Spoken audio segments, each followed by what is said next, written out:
Bonjour à tous. On est la société Weezings. Aujourd'hui, on va vous présenter le Bluetooth donc chez Weezings, comment on l'a implémenté. Donc Weezings, qui sommes-nous? Weezings, c'est une société qui fait des objets connectés en rapport avec la santé. Ça a été fondé en 2008. Le premier device connecté qui est sorti, c'est la balance que vous voyez ici. Dans une V1, c'était simplement une balance qui prenait le poids. Il y avait une communication Bluetooth pour le pairing et éventuellement donc, le transfert de la donnée, mais elle était aussi connectée en Wi-Fi. Donc le Bluetooth servait à finalement introduire le code de Wi-Fi à l'intérieur. Et donc après, tout était fait. Ensuite, en 2013, il y a eu une V2 de cette balance qui prend toujours le poids, bien sûr, mais aussi qui prend aussi la fat mass, ainsi que qui capte la température et la qualité de l'air dans votre appart. Donc il y a un capteur COD à l'intérieur. Toujours Wi-Fi et Bluetooth. Ensuite, en 2013, il y a eu l'Activity Tracker, ici, qu'on a tous à la ceinture. Donc c'est un podomètre qui compte le nombre de pas que vous faites dans la journée, qui lui est full Bluetooth. Donc il permet de synchroniser, en Bluetooth on l'installe, et aussi on synchronise les données avec le téléphone. Et en 2014, il y a eu le tensiomètre que vous voyez ici, qui est lui full Bluetooth également, qui permet donc de prendre la mesure de tension, diastole, systole et le rythme cardiaque. Voilà. Donc toutes les données que vont prendre ces objets vont être représentées sur une plateforme web et aussi sur une appli iOS et Android. Donc tous ces appareils on communiquent en Bluetooth. C'est la technologie qu'on a choisi d'utiliser. C'est la technologie qu'on a choisi d'utiliser. Je ne sais pas si vous savez comment se passe le Bluetooth sur Android. Toutes les communications sont établies soit du côté du device, du téléphone qui se connecte au device Weezings, ou alors le device, on écoute les connexions entrantes. Une fois que la communication est établie, on récupère un Bluetooth socket avec lequel on va pouvoir communiquer directement en échangeant des bytes, des données bytes.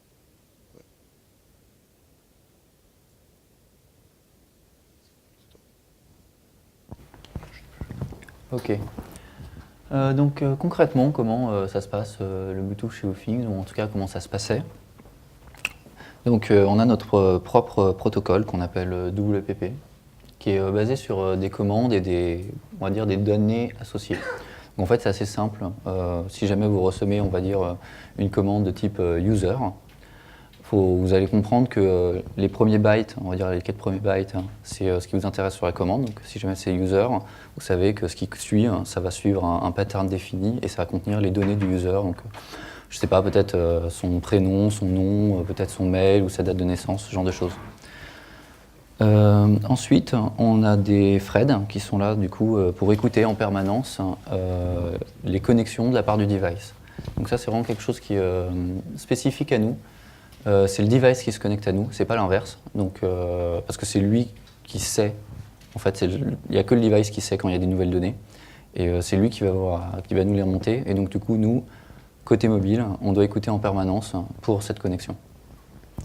Et donc on a plusieurs threads parce qu'on en a déjà au moins un par device et il faut les manager ensemble. Enfin, donc ça c'est plutôt du passé, mais on avait une méthode unique qui était là pour convertir les tableaux de bytes qu'on recevait directement du Bluetooth en objets de façon à pouvoir l'utiliser sur toutes les couches supérieures. Donc c'était une fonction unique, il faut imaginer que du coup elle était un peu grande. Et elle était un peu appelée de n'importe où, parce que si c'était elle qui était responsable de transformer ces bytes en objets, ça ne veut pas forcément dire qu'il y avait quelque chose au-dessus qui est un point d'entrée unique sur le Bluetooth. Donc il faut imaginer qu'elle a été appelée directement depuis plein d'activités différentes. C'était super. Donc ouais, on avait des petits trucs qui n'étaient pas terribles. Donc, Par exemple, il faut imaginer que cette fonction, vu qu'elle faisait, on va dire, 1000, 2000 lignes, un truc de genre là, c'était quand même assez coûteux de rajouter une nouvelle commande là-dedans, sans trop péter quoi que ce soit. On avait des bugs, mais vraiment mystiques en fait, hein, sur les débuts des connexions. Hein. C'est-à-dire qu'il y avait des gens qui venaient nous voir, ils disaient « ça marche pas ».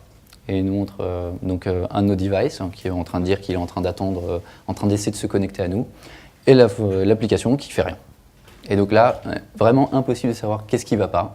Est-ce que c'est parce qu'on n'écoute pas? Est-ce que c'est parce que le Fred qui était là pour faire les communications a pété? Est-ce qu'il y a une mauvaise commande? On n'avait juste mais aucune information. Donc c'était impossible de travailler là-dessus. Donc c'est ce que je viens de dire aussi, c'était compliqué de savoir l'état de l'application. Est-ce qu'on était en train de vraiment d'écouter le Bluetooth? Est-ce qu'on était en train d'avoir une communication? Ce genre de choses. On avait un espèce de système avec plusieurs sous-classes de Fred qui étaient là pour manager d'autres sous-classes de Fred. Donc c'était assez sympa. Je vous laisse un peu imaginer.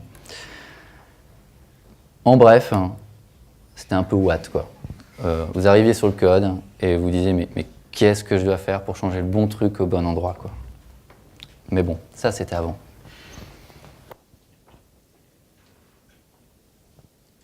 Donc, ce qu'on voulait plutôt, c'est une couche Bluetooth flexible. On sait qu'il y a d'autres produits Withings qui vont arriver, on sait que les produits évoluent et qu'il y a des nouvelles commandes. On ne veut pas se retrouver à passer des jours et des jours à juste implémenter une nouvelle commande, un nouvel échange, une fonctionnalité. Il fallait que ça soit souple. Donc il nous fallait un niveau d'abstraction, une couche d'abstraction pour tous les échanges entre les firmware. Donc vraiment les commandes bytes qu'on s'échange et notre couche Bluetooth, le protocole. On voulait corriger le problème qu'on avait qui était la difficulté de connaître l'état du Bluetooth à tout moment. Est-ce qu'on est en train d'écouter? Est-ce qu'on est en train de se connecter? Est-ce qu'on a une communication en cours?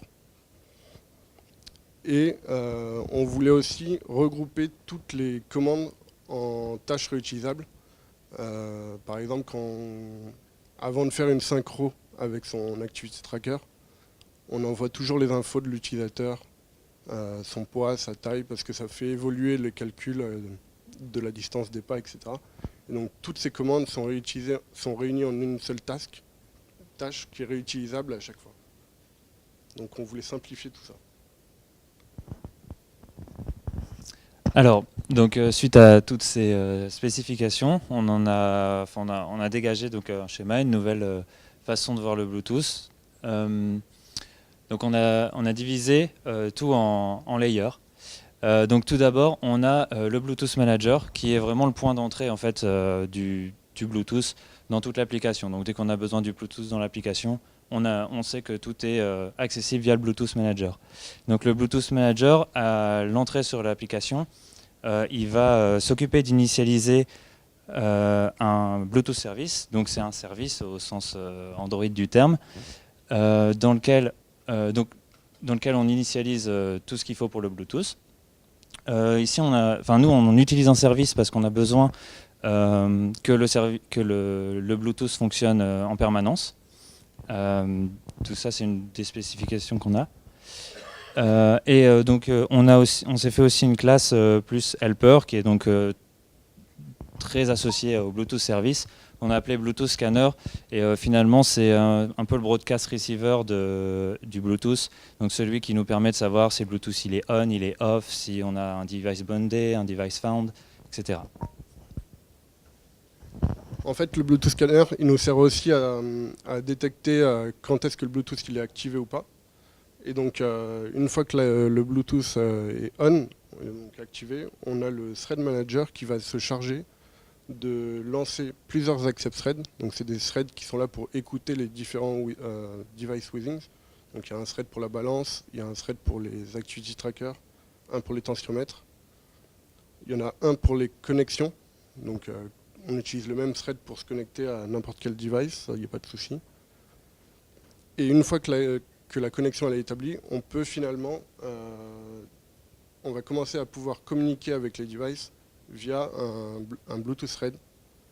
Et donc le thread manager, lui, il est là pour gérer vraiment les communications, dire j'arrête d'écouter, je commence à me connecter, et gérer tout ça. Donc une fois que la connexion a été établie et que le Bluetooth Thread a été créé par le Thread Manager, donc le Bluetooth Thread c'est juste une classe qui va attendre qu'on lui empile des runables. Donc c'est ce qu'on va donner au Bluetooth Thread. Le Bluetooth Thread va être alimenté par des Bluetooth Tasks. Donc les Bluetooth Tasks, c'est ce que disait Benjamin tout à l'heure, c'est ces ensembles de commandes Bluetooth qui sont liées les unes aux autres. Donc typiquement, nous on a une task qu'on va appeler set user task, qui est la task dans laquelle sont regroupées les commandes set username, qui va setter nos prénoms, le nom, le poids et la taille de l'utilisateur. Donc le but du Bluetooth Thread, c'est de recevoir ces Bluetooth tasks et de les exécuter. Maintenant, il faut quelqu'un qui ajoute les Bluetooth tasks au Bluetooth Thread. Et donc, on a créé un Event Center. Event Center, c'est finalement la classe qui a toute la logique, donc qui connaît tout le scénario qu'il faut dérouler à partir du moment où il y a une connexion. Donc, l'Event Center, il agit comme une machine à état, finalement. Donc, on a un point d'entrée, on a une méthode start à l'intérieur, et on va commencer à lui enchaîner des Bluetooth tasks. Et en fonction de la réponse donc, de la task, quand la task se finit, l'Event Center va soit enchaîner une Bluetooth task ou une autre. Oui, c'est lui qui décide de ce qu'il faut faire. C'est lui qui sait ce qu'il faut faire. Enfin, la dernière couche, c'est vraiment la couche basse de notre Bluetooth, c'est le WPP, donc Withings Pairing Protocol.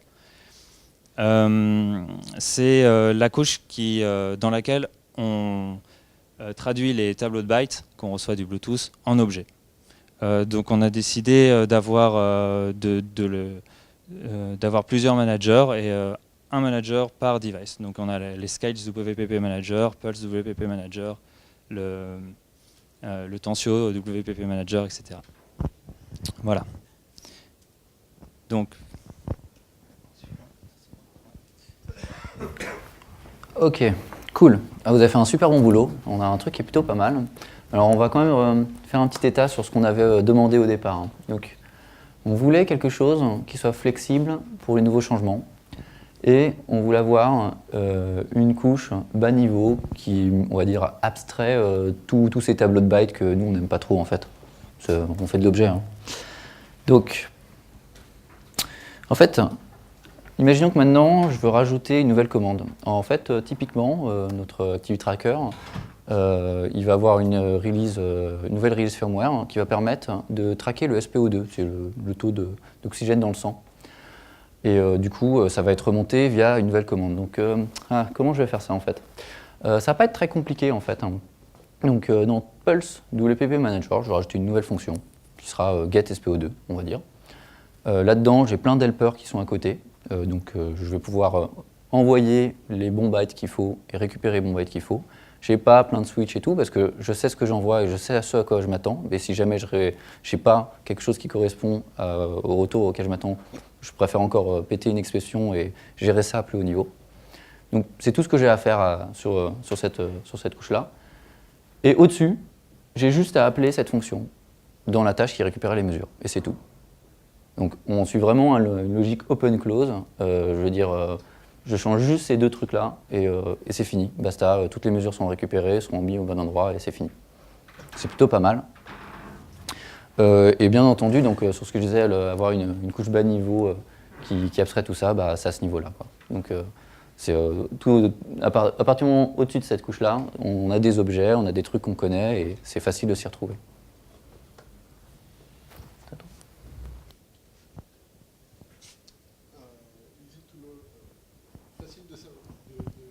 L'état du Bluetooth, on peut le savoir avec le Thread Manager. Donc, c'est lui qui s'occupe de lancer l'écoute du Bluetooth ou les connexions. Donc du coup, on a vraiment au moins un point d'entrée pour connaître l'état du Bluetooth. En mode debug, par exemple, on sait dans quel état il est. Et les commandes Bluetooth, elles sont réutilisables dans le sens où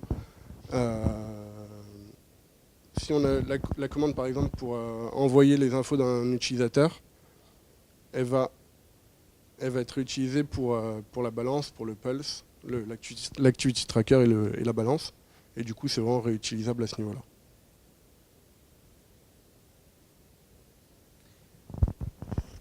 Alors, donc ça c'est l'architecture, ce qu'on vous a présenté c'est l'architecture que nous on a mis en place qui correspond à nos besoins.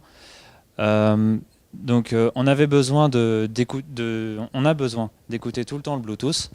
C'est pour ça, comme je vous l'ai dit tout à l'heure, qu'on a mis en place un service. Mais peut-être que vous n'avez pas besoin d'écouter en permanence, vous avez peut-être besoin d'écouter le Bluetooth que pour faire une install de device ou des choses comme ça. Donc peut-être que le service n'est pas approprié à vos besoins. On a des communications qui sont synchrones, donc c'est notre cas encore. C'est-à-dire que donc, quand on envoie une commande, si le device nous renvoie autre chose que ce qu'on a demandé, c'est qu'il y a eu un problème. Il n'y a pas de communication dans les deux sens. On demande quelque chose, on s'attend à une réponse, toujours. Et enfin, donc, nous, on a plusieurs devices à gérer. On a la balance, le pulse, le tensio. Donc c'est pour ça qu'on avait besoin de notre manager de thread, parce que comme on a plusieurs devices, on a besoin de plusieurs accept threads. C'est un accept thread par device, d'où la nécessité d'un manager pour savoir exactement où on en est tout le temps. Peut-être c'est pas votre cas, mais faut penser l'architecture en fonction des besoins, bien sûr. Alors quelques conseils qu'on peut vous proposer. Ouais, donc vu que cette architecture elle est un peu propre à nous, on a quand même quelques petits conseils pour vous qui sont un peu plus universels et que vous pourrez probablement réutiliser un peu tout le temps. Donc premier conseil, pour établir une connexion, que ce soit attendre une connexion ou essayer de se connecter à un device, vous devez utiliser un Bluetooth Server Socket. Et ce Bluetooth Server Socket, Folklore, voilà ce qui est écrit dans la doc vite fait. C'est écrit qu'une fois que vous avez un Bluetooth Socket, c'est une bonne idée d'appeler close. En réalité, c'est-à-dire vraiment faites-le. Si vous ne le faites pas, et que vous allez ailleurs, vous avez un Bluetooth Socket, et puis après vous faites des discussions, etc. Prochain coup, vous allez tenter de réaccepter des communications entrantes ou de vous reconnecter à des communications, ça va juste mais pas du tout marcher. Donc vous le fermez, et comme ça marche. Donc ça, c'est bon à savoir. Deuxième conseil, le Bluetooth Server Socket, il peut se trouver des exceptions. Il va en se trouver, il va crasher dans tous les cas, ça peut arriver. Et sur l'accept, il crache. Donc il faut catcher les exceptions.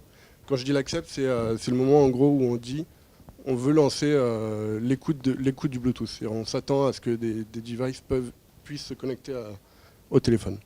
Donc il faut les catcher, mais il faut aussi avoir une stratégie pour recommencer l'écoute plus tard, pas forcément tout de suite, parce que si c'est en général l'exception, ça peut être une timeout exception. Du coup, il faut pouvoir relancer, mais pour plus tard, pas forcément tout de suite. Un autre conseil qu'on peut vous donner, c'est autant que possible, faites en sorte que vos devices notifient l'application quand ils se disconnectent et vice versa. Donc, quand vous allez avoir une déconnexion du device, il y a le server socket qui va se trouver une exception, une IO exception. Mais le problème, donc, dans le cas où un device se déconnecterait, le problème c'est que l'IO exception, elle n'arrive pas au moment même où le device il se disconnecte. Il faut ça dépend du device bien sûr, mais c'est entre 30 et 60 secondes avant d'avoir cette IO exception, la déconnexion du device. Donc du coup, c'est quand même assez long sur un mobile et vous pouvez pas vraiment dépendre de cette IO exception pour modifier votre UI. Vous pouvez pas popper votre device est déconnecté 60 secondes plus tard que vous l'avez réellement déconnecté. Donc voilà, il faut autant que possible mettre en place la mécanique d'envoyer une commande qui dit « je me déconnecte » et dans ce cas-là, vous pouvez agir en conséquence. C'est aussi bien de le faire niveau device que niveau application. Quand dans l'application, vous cliquez sur le bouton « Déconnecter mon device », c'est bien que le device soit au courant que vous avez voulu vous déconnecter.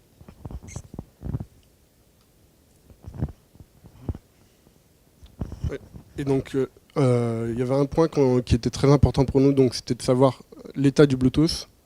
Et donc là, on a besoin de savoir si on écoute le Bluetooth, ou alors qu'on est déjà en train de discuter, d'avoir une communication, de faire des échanges, par exemple une synchronisation, ou qu'on est dans un état qui est buggé en quelque sorte, un état incorrect. Il faut le montrer. Donc nous, on a choisi d'avoir une notification qui est toujours visible. Donc quand il se passe rien, on dit qu'on est en train d'écouter les connexions Bluetooth. Dès qu'on a une connexion entrante, on l'affiche, etc. Et ça aide beaucoup, soit pour l'utilisateur pour savoir ce qui se passe, ça nous aide à débugger, et ça aide aussi le support. Quand les clients appellent pour dire il y a des problèmes, c'est déjà une première piste de savoir est-ce que le Bluetooth il est instable, ou est-ce qu'il y a déjà une communication qui a été affichée, etc. Oui, alors, bon, c'est un petit peu un secret entre nous, on ne va pas parler trop fort. Donc, il y a certains devices où, bien sûr, il y a les stacks Bluetooth qui ne fonctionnent pas comme on espérait qu'elles fonctionnent.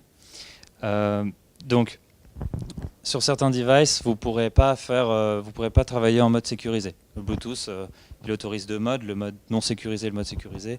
Sur certains, le mode sécurisé, ça va être un petit peu difficile. Ensuite, pareil, sur certains, le scan est un peu plus laborieux que d'autres parce que ça met du temps. Faudra quelques minutes avant de commencer à découvrir des devices Bluetooth. Donc bon, faut être patient. Si on va toujours plus loin, toujours plus profond dans le low cost, certains devices fonctionnent un peu dans le sens inverse. Normalement, en fait, pour commencer à dialoguer avec un device Bluetooth, il faut être pairé avec ce device. Bon, certains, ça marche. La communication fonctionne quand c'est pas pairé, mais elle ne fonctionne pas quand c'est pairé. Donc, il y avait un problème de booléen quelque part, mais bon, donc ça peut arriver. Et autre chose, des fois, il y a certains devices qui décident d'arrêter le Bluetooth parce que je sais pas, ils se sentent pas bien. Donc voilà quoi. What.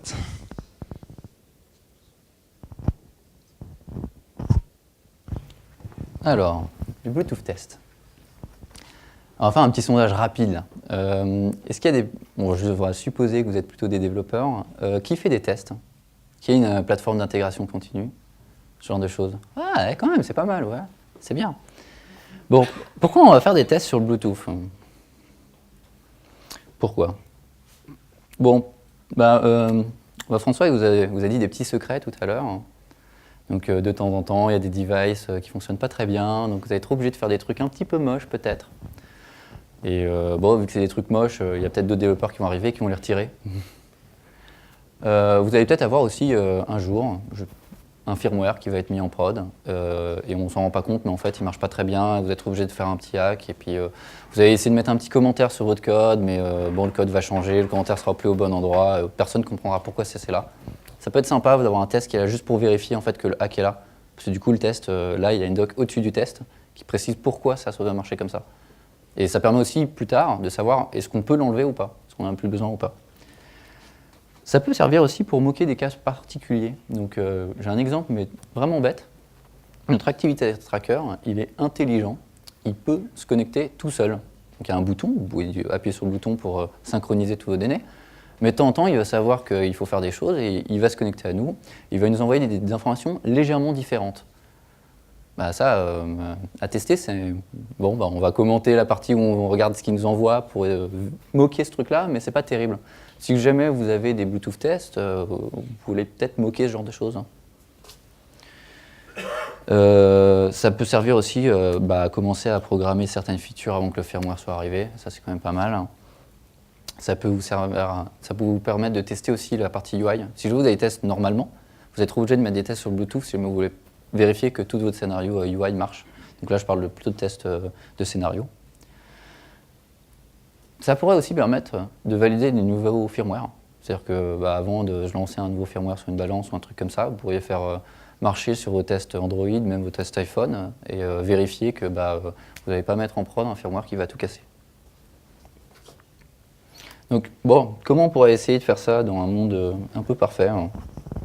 Alors, oui, dans un monde parfait, justement, ce qu'il faudrait, ça serait 2 VM, une VM Android et une VM de votre device, donc du firmware finalement. Malheureusement, les VM Android, pour le moment, elles ne supportent pas le Bluetooth, donc c'est pas possible de communiquer en Bluetooth avec vos devices, en émulateur bien sûr. Et aussi, côté firmware, le code n'a pas forcément été prévu pour être porté sur une VM. Enfin, en tout cas, c'est quelque chose qui n'est pas forcément facile. Donc, malheureusement, c'est pas possible de faire de cette manière-là.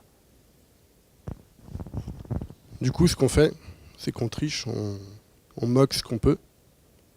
On peut pas tout moquer, comme l'a dit Romain tout à l'heure, sur les synchronisations automatiques, par exemple. Et pour moquer, ce qu'on a fait, c'est qu'on a abstrait donc, le Bluetooth device, qui est l'objet, le device, et le socket, et que en fait, on envoie directement des données statiques, des bytes, des octets de bytes, et des octets de data. Et on envoie tout ça dans le mock, et on fait comme si on se faisait passer pour un activity tracker ou pour une balance.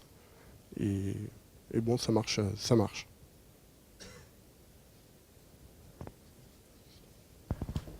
Si jamais on reprend un peu la liste que je vous ai montrée avant, ça nous permet quand même de vérifier que certains hacks sont là. Donc, le jour où votre manager vient en pleurant devant vous avec une liste de Mac en disant « Pour ces Macs-là qui ont un firmware bizarre, il va falloir faire un truc totalement différent », vous allez pouvoir avoir un test pour vérifier que le petit stagiaire qui arrive 2 mois après ne vire pas ce code-là et fait que plus rien marche.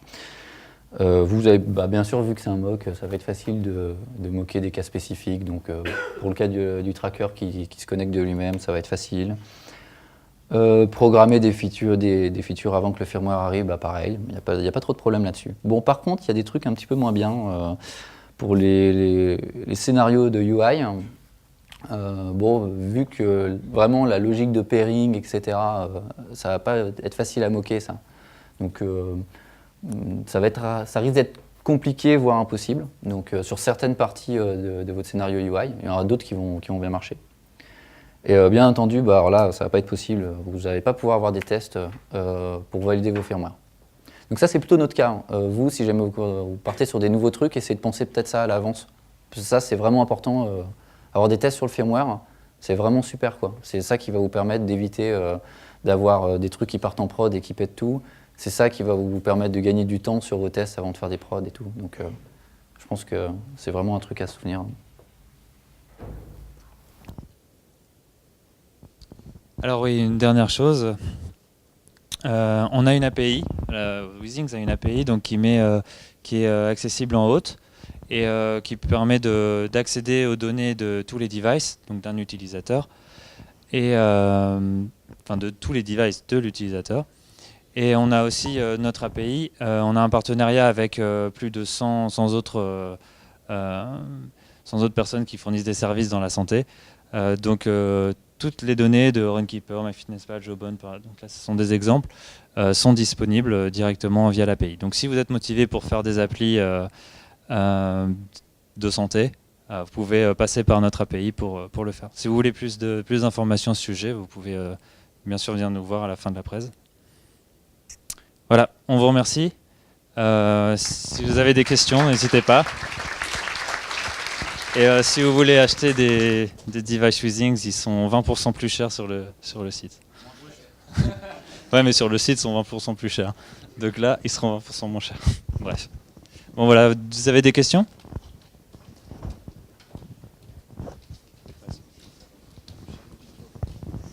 Oui. Bonjour, merci. J'avais une question, c'était quoi les devices qui posaient problème ?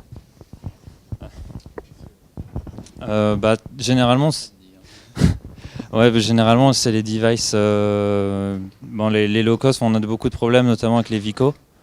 Donc c'est justement ceux-là qui nous posent problème avec le pairage. Après, il y a justement, enfin, parfois, il faut adapter le code en fonction si on est sur un HTC ou sur un Samsung.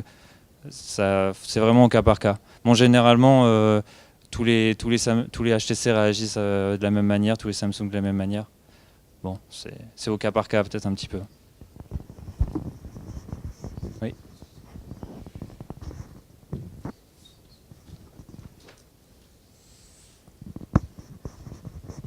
Est-ce que le fait qu'il y ait beaucoup de threads en écoute ne pose pas un problème d'autonomie? Tu veux répondre? En fait, il n'y a pas du tout de problème là-dessus, hein, parce que quand ton thread, il va faire un accept, il va partir dans un gros sleep et il n'y a pas de problème vraiment là-dessus. Là, ce qui peut éventuellement faire une baisse de l'autonomie, c'est pas le thread, ça va être le fait d'accepter le Bluetooth et d'avoir le Bluetooth enablé, quoi. Mais le fait d'avoir le Bluetooth on en permanent, je crois que ça doit faire à peu près 1% de ta batterie. Après, c'est plutôt de voir quels sont tes besoins. Nous, on n'avait juste pas le choix. Et on regarde assez fréquemment, dans la partie consommation de nos applications, on n'est jamais visible, quoi. Par contre, on est facilement visible dans la partie processus, vu que notre processus il est à 100%, vu qu'il est bien en haut, mais il ne consomme pas spécialement de batterie. Donc là-dessus, il n'y a pas de gros problème, quoi. Aussi, surtout parce que nous, on fait que de l'écoute. Donc, on ne fait pas beaucoup de choses. Oui.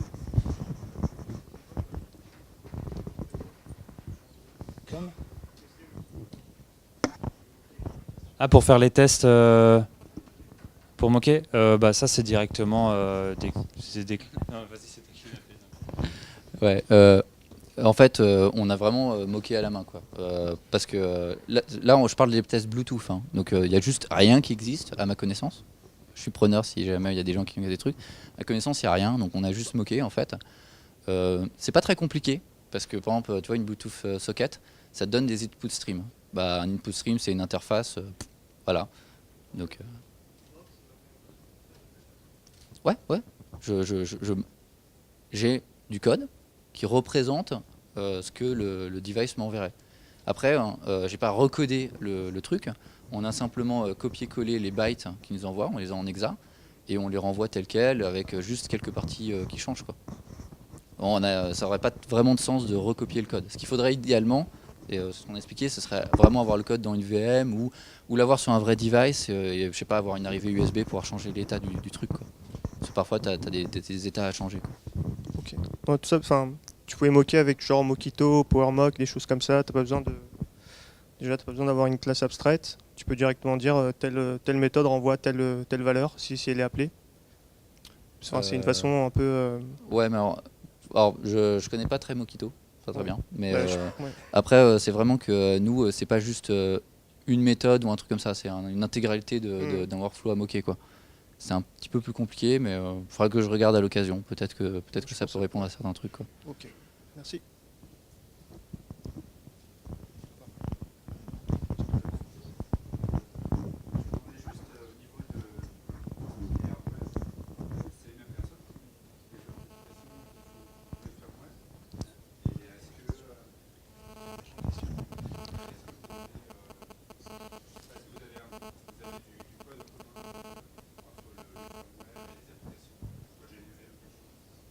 Non, alors chez Withings, on a une équipe mobile, on a une équipe embarquée.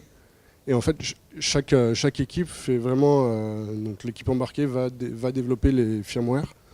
Nous, on développe les applications Android et iPhone. Chacun fait fait son travail de technique, on va dire. On ne va pas vous faire de l'embarquer. Après, on n'a rien en commun en code avec l'embarqué. On a si ce n'est les commandes. C'est juste au niveau protocole WPP, on sait que on a des valeurs qui sont définies, ouais, pour ça. Sur quelle plateforme tournent vos devices, les balances et tout ça?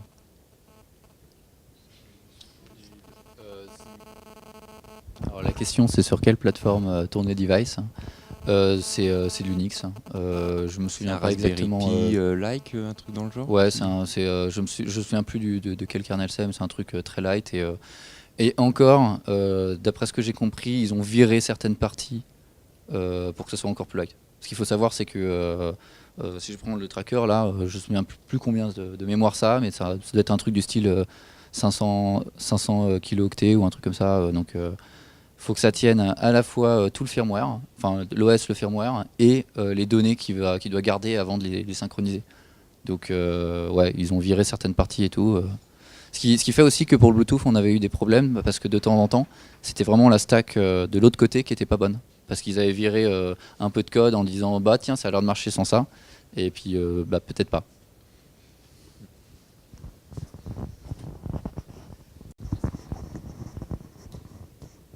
Plus d'autres questions? Ah si, là, il y a une question.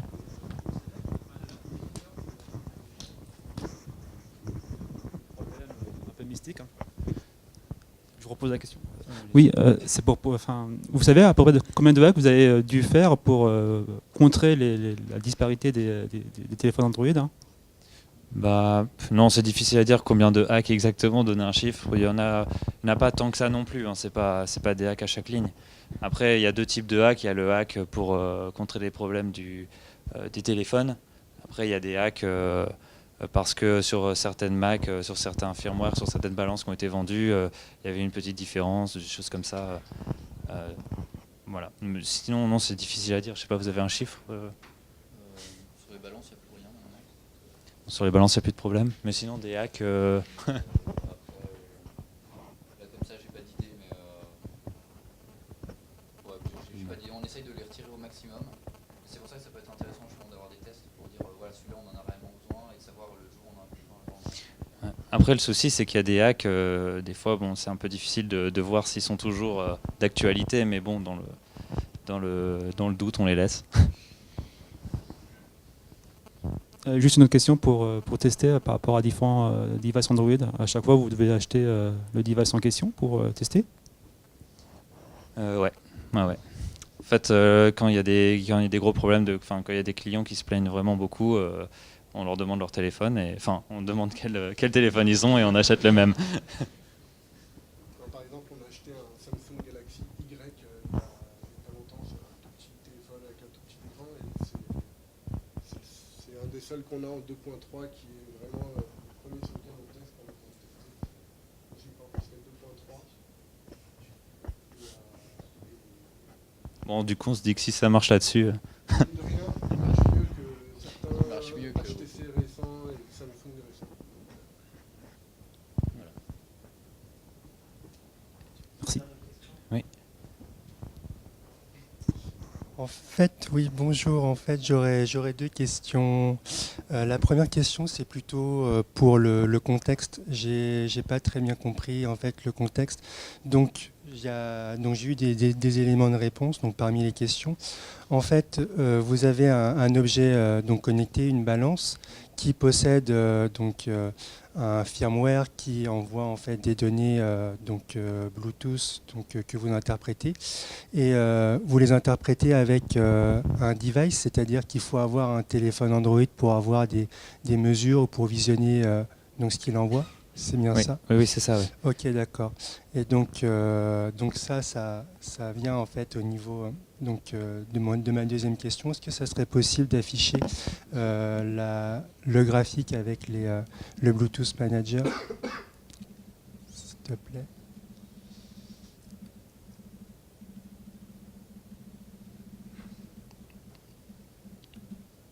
Ok. Ce qui se passe ici, c'est pour un programme qui sera installé sur le téléphone ou sur... c'est sur le téléphone. Sur le téléphone, ça, oui. D'accord. Donc voilà ma deuxième question. Je pense que pour pouvoir, enfin je me souviens plus, mais il y a une règle des 180 secondes pour les connexions Bluetooth. Donc quand on attend justement qu'il y ait des données, je crois que quand on l'active, il y a 180 secondes, quelque chose comme ça. Enfin c'est peut-être pour les anciennes versions. À quel niveau? Au moment où on écoute Au moment où on écoute, je crois quand on active l'écoute, le pairing, je crois qu'il y a 180 secondes, 3 minutes à attendre et ça se coupe tout seul. Non, non, en fait, il Non. n'y a pas de truc comme ça. D'accord, On parce que je observe. me Au souvenais niveau- qu'il y avait quelque chose il y a- comme ça à un moment. Il y a un scan, on peut faire un Start Ouais. Discovery, donc D'accord, ok. des devices Bluetooth qui nous environnent. Ça, il est conseillé de le mettre le moins longtemps possible parce que ça consomme de la batterie. Ouais. Sinon, donc ça, oui, vous pouvez le setter à 1 minute. D'accord. Ouais, et peut-être sinon, que je suis, en ce qui concerne les accept threads, ça c'est vraiment une méthode de la classe Bluetooth Server Socket. Mm. On a une méthode qui s'appelle accept et elle tourne autant de temps que vous voulez. D'accord, Vous pouvez mettre un timeout si vous voulez, mais D'accord, ok. Parce que j'avais travaillé un moment sur une application, ça devait être version 2.2, ou je me souviens plus trop, une application qui devait en fait laisser le device en écoute d'autres connexions, et puis on avait eu un problème des 180 secondes, puis on avait abandonné le projet. Donc du fallait coup, persévérer. du coup, ouais, donc tu peux me dire en fait qu'on peut activer l'écoute du téléphone à un temps. Ouais. D'accord, ok. Ok. Ouais. Donc, c'était